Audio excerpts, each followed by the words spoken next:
Greetings, Peacekeepers, and welcome to Season 3 of Let's Play Starfleet Command Orion Pirates Plus Mod. I am, as always, Tirak, and this time we are going to begin the ISC campaign, ISC standing for Interstellar Concordium, a multi-galactic empire that has decided to focus its attention on the Milky Way. This could be dangerous, this could be deadly, and, well, I don't really know how to play them so much. However, I feel bolstered by the fact that we will all learn this together. I haven't decided if we're going to go Romulan or Gorn as our primary targets, as they are the bordering countries against the ISC, but we will find that out as we play. We'll probably stick to close in space for a little while, just so we get our bearings, but if the first season have taught us anything, it's that even deep in friendly space you can still be jumped by battlecruisers. So let's get this show on the road. We are, of course, starting in the early era at rank of Commodore, because we're not yet ready to start trying campaigns at Admiral. But that will happen, eventually, after we get a perfect campaign. Well done, Lieutenant. You have advanced to your first command in the service of the Interstellar Concordium. You have begun your part of the great endeavor that will bring a galaxy of quarreling children to their senses, and make this galaxy a place of quiet and order. As you venture out and encounter them, you will only see more clearly how incapable they are of civilization. We will bring it to them regardless. Yes, as I said, they are an intergalactic peacekeeping empire. Think of them as the Federation with fewer morals and more of a habit of beating the crap out of people. I think they've conquered like 2.5 galaxies or something like that. I haven't read fully into their lore or anything. ISC never really spoke much towards me, other than the fact that they are an enemy that we fight. In Starfleet Command 2, the Empire at War version, you can actually fight a campaign against these guys, and it's like a proper scripted campaign. You'll play through the normal map, and then every so often you'll get a scripted mission. So we are commanding an IFF, I for being ISC, FF being a standard frigate. We have 50 prestige as normal, so let's get moving. As you can see, our territory is very, very thin. And we will go on our very first patrol. Let's see what we got to play with here. We're fighting the Gorn already, so they may become our enemy. And there goes the red alert. Pacification campaign record. Oh boy. We are definitely sort of evil peacekeepers. Wow. Okay, so as you can see, we are equipped with 2 forward-firing plasma F torpedoes. Wow, forward half firing, so anywhere in our forward half we can fire either torpedo. That gives us a ton of capability up front. However, you'll notice our phasers do not have a rear-firing arc. None of our weapons fire to the rear. So if you manage to get there, we're in a lot of trouble. We do, of course, have 4 phaser 1s, though, so that is a decent amount of firepower. It's not as much as a Federation ship, who will come to the table with, what is it? Is it 3 phaser 1s or 5 phaser 1s? And a pair of phaser 3s. It's been a while. We haven't flown a Federation frigate in a long time. But the twin forward-firing plasma torpedoes is not something to be sneered at all. We'll start prepping a Wild Weasel, something that we have never used before, because plasma hurts a lot more than you think it does, and you can't really shoot it down. Okay, so we can maintain a maximum speed while prepping the Wild Weasel of 24-ish, but not a whole heck of a lot faster. So let's come off port here, and we're going to play the super fast game. So plasma duels. He's got plasma, we've got plasma. We have 2 shots of plasma. He probably has 1 plasma. He might have 2. Here's the problem. It takes plasma 3 turns to charge. It takes a ton of energy to charge. To survive against plasma, you need to be moving very, very fast. If you move slow against plasma, you'll get annihilated, because, you know, plasma travels at a speed of 32 or 36, and if it hits you and you're still close to the originating firing source, you'll take a ton of damage. But hey, he doesn't have plasma at all. Okay, we're just gonna bully this guy then. So I was expecting this guy to have an absolute ton of plasma. Well, not a ton of plasma, but, you know, a decent amount. He dropped a Wild Weasel. A bit late there, buddy. I was expecting him to have plasma torpedo, and I was going to go through this whole thing about how plasma duels are like samurai duels because it's one cut and that's sort of the end of it. But not necessary. He's equipped with 3 phaser 1s. This is an FLG? Really? I am not impressed, sir. Not impressed at all. And we will lash out with 2 of our phasers, because our phasers only really work all together at the frontal arc. We don't have like a 360-degree arc thing working for us. So we've got to remember that. But 2 big plasma hits right off the bat. That was 40 damage. Crunched right through his shield. Did a ton of armor and, well, not a ton of systems damage. He did only lose 2 phasers, but you get the idea. Wow. So we're making some good inroads here. He hasn't managed to punch through our shields quite yet, but he's certainly going to try. He's down to a speed of 9. I don't know if he's done that tactically or if he's actually having tons of power problems. Another hit in through, although 1 hit on the rear shields. If you're on the corner, it can be a little bit wonky as to where it fires. So we'll just keep on this turn. It's a nice steady turn. It works perfectly fine for me. We are not charging our plasma though, so we'll slow down just a little bit. Although it does seem like our corner speed is right around the 16, 17, 18 range, which is pretty nice. Not that we can like really maintain that in a full-on battle, but you know, we try. Plasma torpedoes should be almost charged. Oh, we got our other phaser got involved in that one, so excellent there. And now, what? I didn't hear any thunk, so I thought it didn't do any damage, but apparently it hit. Apparently it did some horrific damage to him. He has dropped a mine, so we gotta kind of avoid it. Not really. Frigates do have to worry more about mines than larger ships, but he's got quite a heavy frontal shield. Gorn are super tanky. Like, they have tons of armor on board. They've got not a ton of systems redundancy like the Federation. I don't know if I'm going to miss this mine or not. Nope, we're going to hit it. Yeah. Almost had it, but not quite.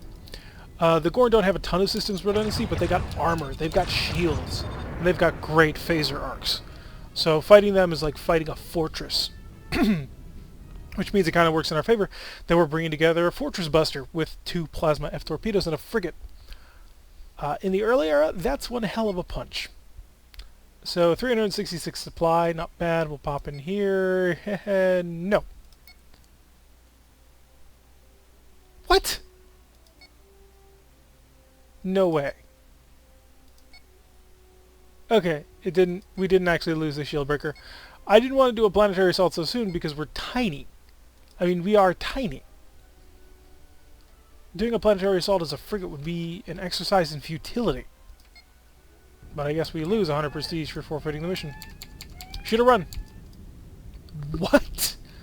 Oh boy.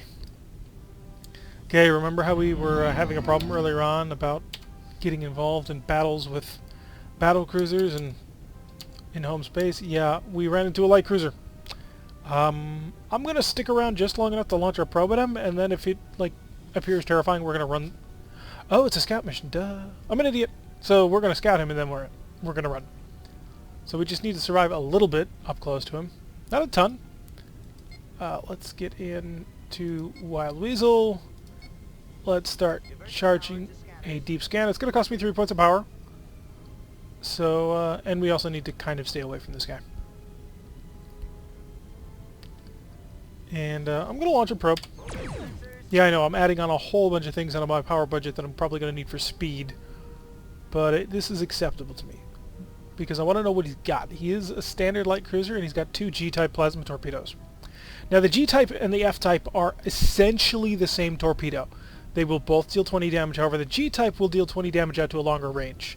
Now, G rather obviously stands for Gorn, although other races do get their hands on it. It's a pretty nice upgrade. The Federation Bismarck class has it. The X version of the ship has the improved plasma torpedoes, and they were very nice. So we're going to start to speed up because we're going to need the speed. Reinforce. Reinforce. So here's my plan.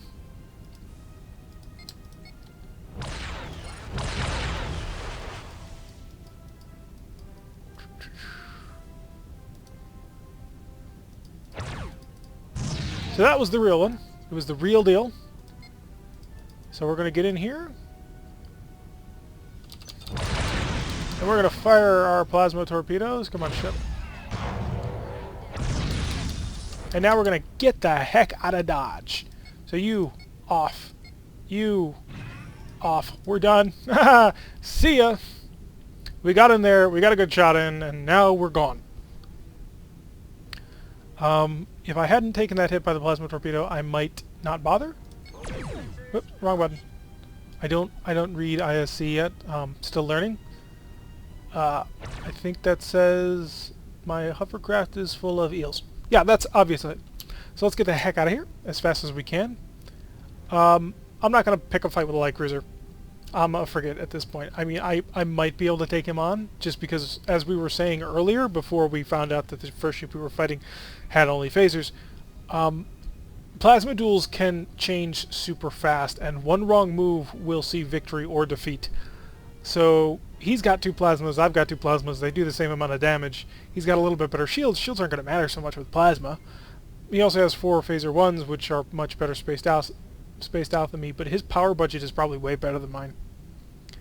So it would be possible, and were I a bolder captain or more confident in playing the ISC, I would totally go for it. But I'm none of these things. I am a brand new ISC captain who has absolutely no idea what he's doing with these ships, and so I'm just sort of half relying off of my experience using the Bismarck class heavy cruiser and a little bit of screwing around with Romulans. Yeah. So we're going to run as fast as we can.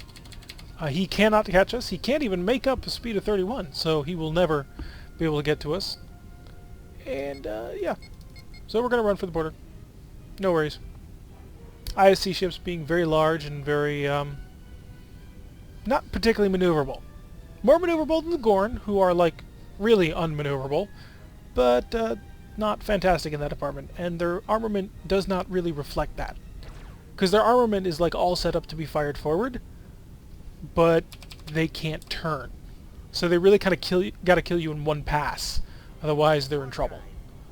So, we're learning. We're learning, and we're going to try not to overreach too much. We overreach a lot in this game sometimes, and every single time we do, we get exploded. And exploding is not good. Exploding is quite bad. 320 prestige, so I'm willing to take that. And 556. I don't know what's good. Like, shipyard, what would we buy? What is an SR? A survey cruiser. How is that 900? 927 they want for that. Light cruiser is essentially what we saw, except a better phaser armament. G-type torpedoes. Oh, what's a heavy cruiser? 3 G-type torpedoes. A star cruiser, as they call it, not a heavy cruiser. ECC is an early flagship cruiser. Has 2 Fs and 2 Gs. And what else we got? FLRG is a large freighter, which we can buy. I don't know if there's a point to buying freighters. I don't think so.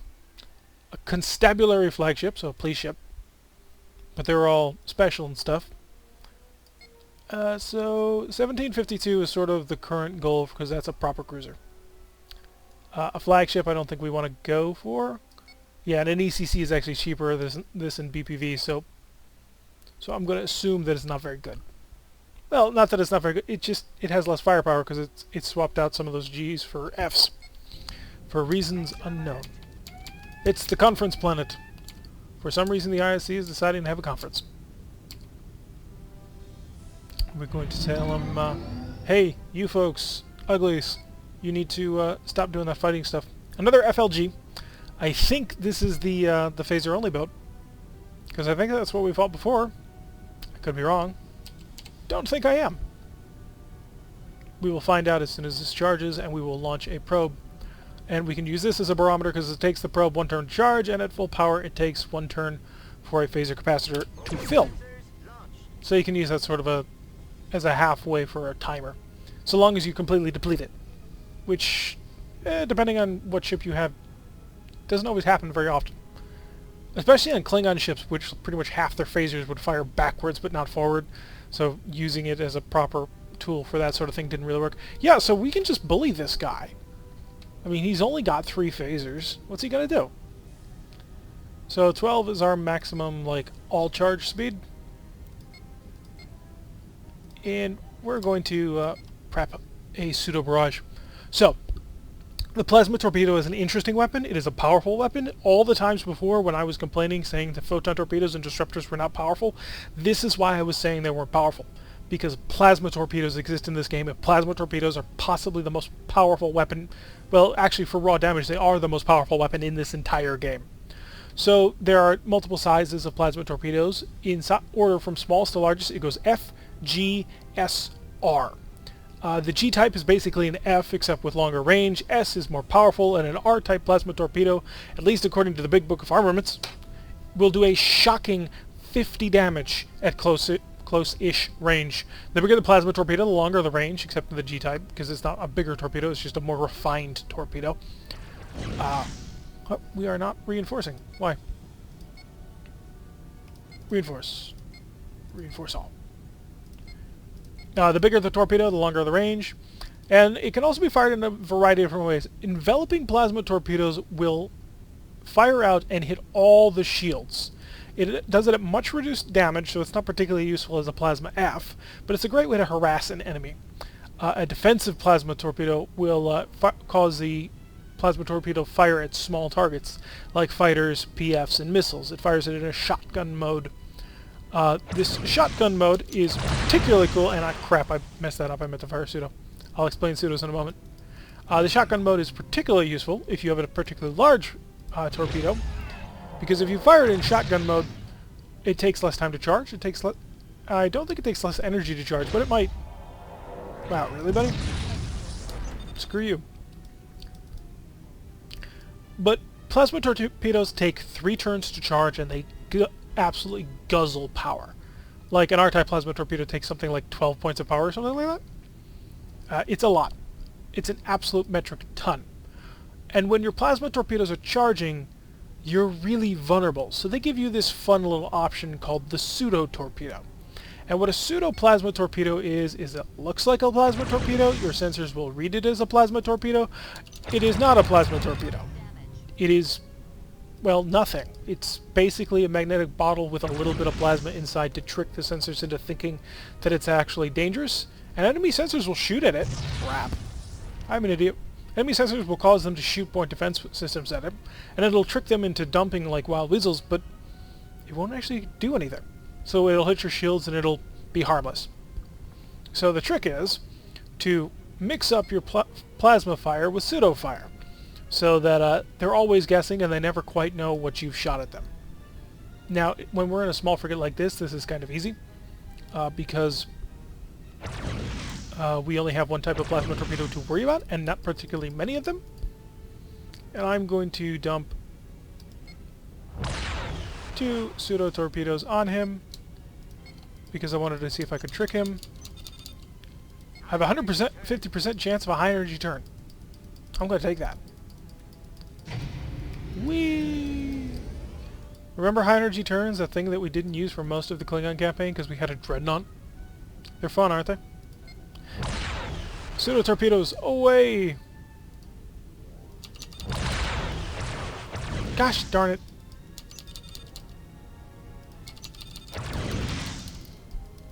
So, the thing that happened there, and I shall explain because I'm a little bit annoyed at myself for not having paid attention and remembering this.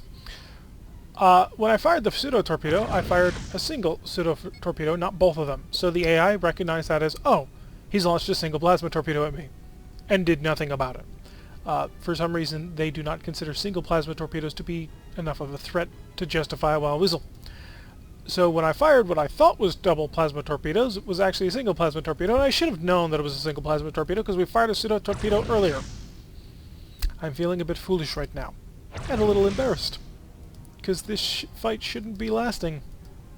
He's doing a very good job of plinking away at my shields, and I'm not happy at all about this. So we've managed to take out another one of his shields. We're going to come around. Our starboard shields are in pretty good shape. We don't have a ton of power to sink into shields, so that's why they're not like popping back up to green when we're not charging things. Also the fact that we're basically using all energy to charge all weapons and shields. Yeah, whatever. You get the idea. Yeah, Gorn ship's very tough. You gotta put a lot of firepower into it to put them down. We lost our frontal shield. Now, in some races, I think that would be a problem. But with us, because we've got this massive front half arc, it doesn't matter, because we can just show either of our sides too, and that's more than enough for our plasma torpedoes to go. It does make it a little bit more difficult on our phaser ones, though, because we can only get half of them on target. Okay. We're going to be a little bit more cagey about this. We're going to do this one at a time. He's doing a speed of 22, which is pretty impressive. For a Gorn ship, you would expect him to go slower. We're going to hit him again. We're going to pull on the inside of this turn. It is going to expose a weaker shield, but I want to get up nice, close, and personal before I put this plasma torpedo into him. Whoosh. Thunk. See? Look at that. Plasma torpedoes. They're amazing. 20 damage just right off the bat is what it can do. Plasma torpedoes are not fantastic ranged. Like a Plasma R-type, which is the biggest, baddest plasma torpedo that you will only see on huge ships or some very specific Romulan designs. They can go out to like a range of 30, but they won't deal much. So, in this case, plasma torpedoes are kind of analogous to World War II torpedoes, but no, that's not quite it.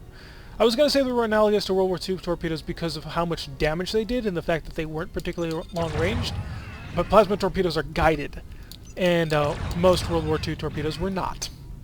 So that doesn't quite work out. He's still got one phaser, he's firing back, but he's lost a lot of systems, I think. Maybe not? I don't quite know how to read this board yet. ISC, brand new, very odd. Someone needs to consult an interior decorator and design.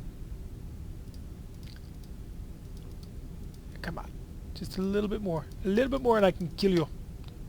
And I can end your life. He's doing a speed of 6, so we've hit something important. So we're gonna put out fire... Oh, nope. We've got 116 high energy turn chance. We're gonna take it. Shorten this battle up just a bit. High. Didn't need the plasma torpedo. Okay. Green alert. Maximum speed. And furthermore... Whoop, turn towards the planet. Maximum time warp. Let's do the time warp again. And there is the conference planet. Some sort of weird thing there on it. I'm not quite sure what that dot is. And transporter room. Mr. Ambassador. Unlike most empires, well, except for the Federation, the ISC's crews are made up of, like, multiple different races, and each race will try and have something really good that they like to do sort of best. The frog-type person that you saw in the character select screen, not really character select, but the species select screen, I think he's like, it begins with an M, and it sounds close to Meeseeks, which always made me laugh. Well, has made me laugh since I started looking into it recently. But they're like a captain's race, because apparently they're really good at captaining stuff. And then there's like engineers and diplomats and stuff. So they're kind of bizarro federation, if you think about it. That's the diplomat brought to the planet. All is good, all is well. How much prestige did we make for that? 1,000,000 points? 280. Not bad. That brings us up to 836. That's okay. But this is the end of the first episode. The end of our beginning of War of Pacification first episode. We will probably prosecute the campaign against the Gorn. They're the ones I'm really considering the target because, well, we fought them the most right off the bat. And, if I'm going to be completely honest, I don't really want to fight the Romulans right now because the Romulans, well, they have cloaking devices, and cloaking devices make this take forever. So, this campaign will probably be a pacification of the Gorn Confederation. But anyway, that's going to be it for this episode. I've been Tirak. If you like what you're seeing, hit that like button and subscribe, and I will see you all in the next episode.